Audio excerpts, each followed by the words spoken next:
जिल्ह्यातही पर्यटन स्थळांवर बंदी घालण्यात आली, पण तरीही जुन्नरमधल्या नाणेघाट जीवधन किल्ल्यावर पर्यटकांची गर्दी झाली आहे। वीकेंडमुळे पर्यटकांनी इथे गर्दी केली आहे।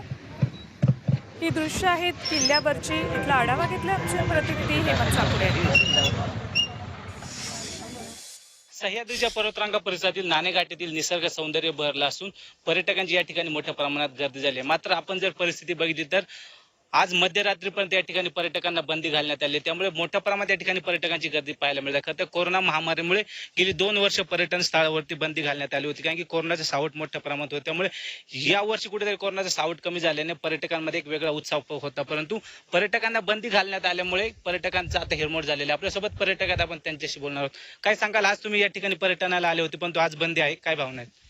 जिल्हाधिकाऱ्यांनी जे 14 तारखेला परिपत्रक जारी केले त्याच्यामध्ये जीवधन किल्ला, मुळशी, मावळ, आंबेगाव तालुका वगैरे ह्यातले जे पर्यटन स्थळ होती ते लिस्टमध्ये, परंतु नाणेघाट हे परिक्षेत्र त्या जिल्हाधिकाऱ्यांच्या परिपत्रकामध्ये नसून पण इथं पर्यटकांची अडवणूक करण्यात येत आहे।